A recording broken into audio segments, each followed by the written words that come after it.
নমস্কাৰ, মই মুছলামুদ্দিন মণ্ডল। মই আজি প্ৰেক্ষাপটত আহিছোঁ। মোৰ লগত আছে আম আদমি দলৰ যুৱ সভাপতি বাবুল বিকাশ চেতিয়া। তেখেতৰ লগত আমি যুৱ সমাজখন বা যুৱ সংগঠনটো কেনেকৈ আপুনি ইমান দায়িত্ব ল'লে গোটেই অসমত ধুবুৰীৰ পৰা শদিয়ালৈকে। প্ৰথমে আপোনাৰ পৰিচয়টো দিব আৰু আপুনি যুৱকসকলক কেনেকৈ বিকাশ কৰিব দল সংগঠনৰ কাৰণে অলপ আপোনাৰ পৰিচয়টো দিব। নমস্কাৰ, মোৰ নাম শ্ৰী বাবুল বিকাশ চেতিয়া। মই তিনিচুকীয়া জিলাৰ ডিগবৈ সমষ্টিৰ সন্তান আৰু এতিয়া মোক আম আদমি পাৰ্টিত মই 2022 চনত যোগদান কৰিছিলোঁ আৰু খুব ভাল লাগিছে। আমাৰ দৰে এটা সাধাৰণ ঘৰৰ পৰা অহা এটা সন্তানক আজি আম আদমি পাৰ্টি দলে ৰাজ্যিক যুৱ শক্তিৰ সভাপতিৰ দৰে এটা দায়িত্ব অৰ্পণ কৰিছে। আৰু বিগত মই কংগ্ৰেছ দলৰ লগত জড়িত আছিলোঁ। সুদীৰ্ঘ NSUত মই প্ৰায় 13 বছৰ কাম কৰিছিলোঁ। কলেজৰ মই GSO আছিলোঁ আৰু মই NSUৰ 2021 চনত ৰাজ্যিক NSU উপসভাপতিৰ দায়িত্বত আছিলোঁ। এতিয়া দলে মোক এই দায়িত্বটো অৰ্পণ কৰাৰ বাবে মই বিশেষকৈ আম আদমি পাৰ্টি দলৰ শীৰ্ষ নেতৃত্বক মই অশেষ ধন্যবাদ জ্ঞাপন কৰিছোঁ। কাৰণ এইটো আম আদমি পাৰ্টি এনেকুৱা এটা দল যিটো দলে কৰ্মৰ ওপৰত বিশ্বাস কৰি বিষয়ববীয়াসকলক দায়িত্ব অৰ্পণ কৰে। উদাহৰণস্বৰূপে মই নিজক বুলি মই ক'ব লাগিব। কাৰণ আমি যেতিয়া NSU কৰিছিলোঁ তাত যথেষ্ট আমি নিৰ্বাচনত যেতিয়া অৱতীৰ্ণ হৈছিলোঁ যথেষ্ট ধন বল বাহুবল প্ৰয়োগ হৈছিলে। কৰ্মৰ ভিত্তিত কিন্তু দায়িত্ব অৰ্পণ কৰা নাছিলে। নিৰ্বাচনটোৱে ক'ৰবাত যদি ভাল কৰিলে ক'ৰবাত এটা বেয়া পৰিৱেশলৈ সৃষ্টি কৰি দিয়ে। কিয়নো আজি আমি হৈছোঁ এটা সাধাৰণ পৰিয়ালৰ পৰা অহা এটা সন্তান আছিলোঁ। তেনে ক্ষেত্ৰত আমাৰ যি সপোন, যুৱ চামৰ যি সপোন, সদায় যুৱ চামে বিচাৰে মূল্যবোধৰ ৰাজনীতি, যুৱ চামে বিচাৰে উন্নয়নৰ ৰাজনীতি, যিটো আমি আম আদমি পাৰ্টিত দেখিব পাৰিছোঁ। সেইকাৰণে আমি আম আদমি পাৰ্টিত আকৰ্ষিত হৈ আমি দলত যোগদান কৰিছিলোঁ আৰু আশা ৰাখিছোঁ আমি আগন্তুক দিনত সকলো জাতি জনগোষ্ঠীৰ যুৱ প্ৰতিনিধিক আগত লৈ আমি শদিয়াৰ পৰা ধুবুৰীলৈ কেনেদৰে আমি আম আদমি পাৰ্টিৰ যুৱ শক্তিক বিশেষকৈ আমি ৰাইজৰ মাজত বিস্তাৰ কৰিব পাৰোঁ আৰু ৰাইজৰ হৈ কাম কৰিব পাৰোঁ। চেতিয়া ডাঙৰীয়া, আপুনি ইমান দিন দীৰ্ঘ 11 বছৰ NSUত কাম কৰিছে আৰু কোনোবা মহাবিদ্যালয়ত আপুনি সাধাৰণ সম্পাদক পদত অধিষ্ঠিত হৈছিল। ইমানখিনি কংগ্ৰেছে আপোনাক অৱদান দিয়াৰ পিছতো আজি সেই NSUৰ বোধহয় আপুনি ষ্টেট লেভেলৰ কিবা প্ৰতিনিধি ষ্টেটৰ ভাইচ প্ৰেচিডেণ্ট আছিল। ষ্টেটৰ ভাইচ প্ৰেচিডেণ্ট NSUৱে কিয় আপুনি পদত্যাগ কৰিলে? আপোনাকতো ভাল এটা পাৰফৰ্মেঞ্চ দিছিল। আপুনি এখন মহাবিদ্যালয়ৰ সাধাৰণ সম্পাদক পদত অধিষ্ঠিত হৈছিল, সেইখিনি কিয় এৰিলে আপুনি? আচল কথাটো কি হ'ল, চাওক, মই কৈছোঁ আমি কোনোটা দলৰ আমি আদৰ্শ বেয়া কৰিব নাযাওঁ। প্ৰতিটো দলৰ আদৰ্শ কেতিয়াও আমি অপমান কৰিব নালাগে, কিন্তু পৰিৱেশ পৰিস্থিতি চাই মানুহে সিদ্ধান্ত ল'ব লাগে।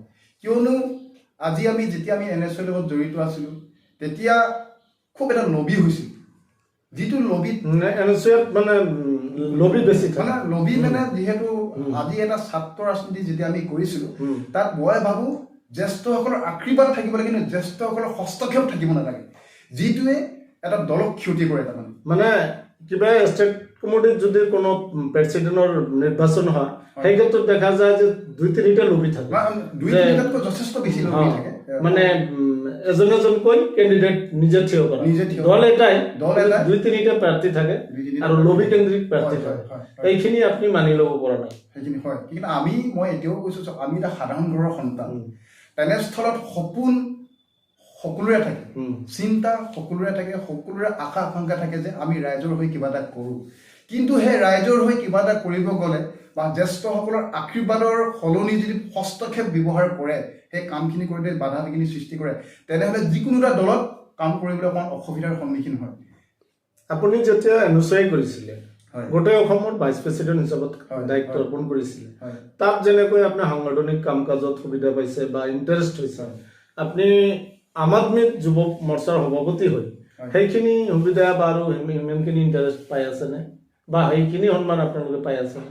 চাওক, আম আদমি পাৰ্টি এনেকুৱা এটা পাৰ্টি যিটো পাৰ্টিয়ে কৰ্মৰ ওপৰত ভিত্তি কৰি দায়িত্ব অৰ্পণ কৰে আমাৰ ইয়াত কোনো নিৰ্বাচনৰ প্ৰক্ৰিয়া নাই বৰ্তমানলৈকে আৰু আজি মই নাজানো মই আজি প্ৰায় 2022 চনত আম আদমি পাৰ্টি দলত যোগদান কৰিছিলোঁ আৰু দলে মোক নিশ্চয় কিবা এটা আশ্বাস আৰু বিশ্বাস ৰাখি দায়িত্বটো অৰ্পণ কৰিছে আমি দেখিছোঁ পঞ্জাৱতো যেতিয়া নিৰ্বাচন হৈছিলে তেতিয়া এটা অটো মোবাইল মেকানিকক কিন্তু টিকেট দিছিলে পঞ্জাৱত কিন্তু সেইজন ব্যক্তি সেইজন ল'ৰাই কিন্তু পঞ্জাৱৰ প্ৰাক্তন মুখ্যমন্ত্ৰী আপোনাৰ যিগৰাকী সঞ্জীৱ সিং আছিলে নামটো মই অলপ মই পাহৰি গৈছোঁ এতিয়া তেখেতক কিন্তু নিৰ্বাচনত পৰাস্ত কৰিছিলে সেইটোৱে যিকোনো এটা দলত আদৰ্শ লাগে আৰু দলৰ কোনো এটা আদৰ্শ বেয়া নহয় আজি আম আদমি পাৰ্টিৰ ইতিমধ্যে আমাৰ যুৱ শক্তিৰ ৰাজ্যিক কমিটিখনৰ পূৰ্ণাংগ ৰূপত গঠন হৈছে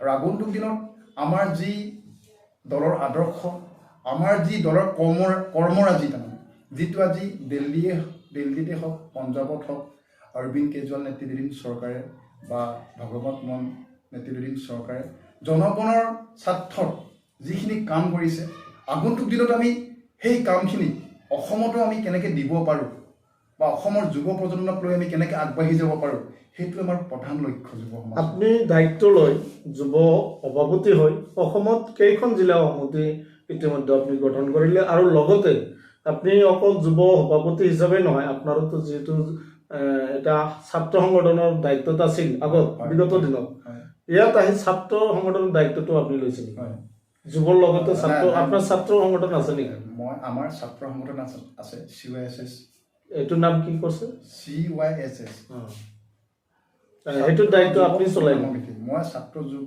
সংগ্ৰাম সমিতিৰ লগত দায়িত্ব দিয়া মোক নাছিলে মই যেতিয়া দলত যেতিয়া মই যোগদান কৰিছিলোঁ তেতিয়া আমি 6 মাহ খুব কাম কৰিছিলোঁ তাৰপিছত মোক যুৱ শক্তিৰ ৰাজ্যিক উপসভাপতি দায়িত্ব অৰ্পণ কৰিছিলে তাৰ পৰৱৰ্তী পৰ্যায়ত সভাপতি হিচাপে দায়িত্ব অৰ্পণ কৰিছে সন্মানীয় আমাৰ মনোজ ধানোৱাৰ ডাঙৰীয়া লগতে আমাৰ জ্যেষ্ঠসকলে এই আৰু এতিয়া ছাত্ৰ পৰিষদৰ কোনো দায়িত্ব আপোনাৰ নাই আৰু প্ৰেচিডেণ্টজন কোন আমাৰ প্ৰেচিডেণ্ট সিজয় বড়ো যিজন আমাৰ যুৱ ছাত্ৰ সংগ্ৰাম সমিতি CYSS তেখেত আমাৰ সেই সংগঠনটোৰ সভাপতি সিজয় বড়ো আৰু তত্ত্বাৱধায়ক হৈছে দীপজ্যোতি কুলি তেখেত এজন এডভোকেট হয় উকিল আপুনি এনে কৰ্মক্ষেত্ৰত কি লয়াৰ হয় নেকি মই একচুৱেলি লয়াৰ নহয় মই জাষ্ট আমাৰ স্নাতক ডিগ্ৰীটো কৰিছোঁ আৰু আপুনি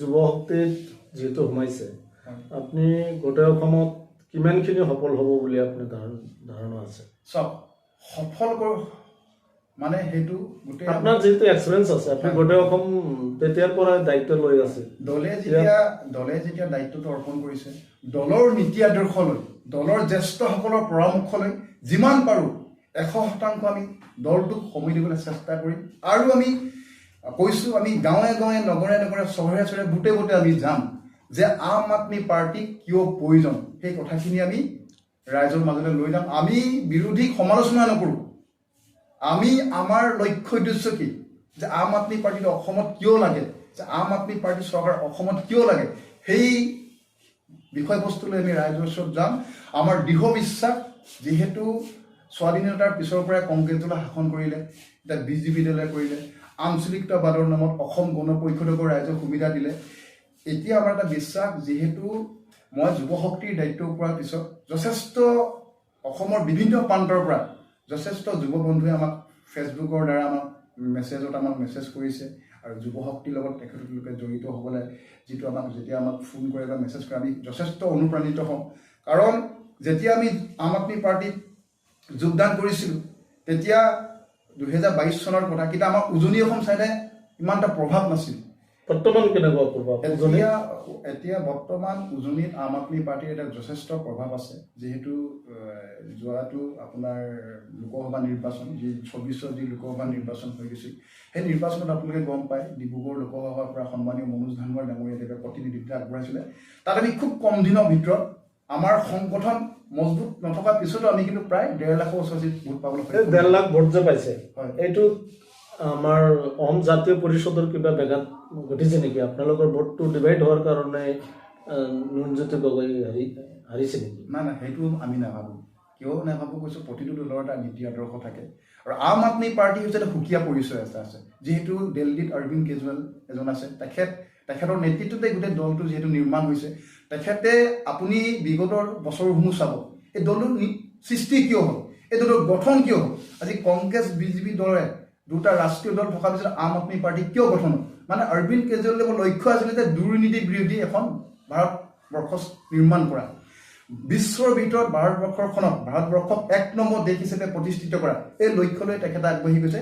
তেনে ক্ষেত্ৰত মই ভাবোঁ আম আদমি পাৰ্টি দলৰ প্ৰতিনিধিত্ব আগবঢ়াৰ বাবে কোনো ক্ষতি হোৱা নাই, বৰঞ্চ দলটোক ৰাইজে বিচাৰি আছে, কিন্তু দল আমিহে নেতৃত্ব দিব পৰা নাই। আমি নেতৃত্ব দিব পৰা নাই বুলি এইটো ভুল ধাৰণা হ'ব।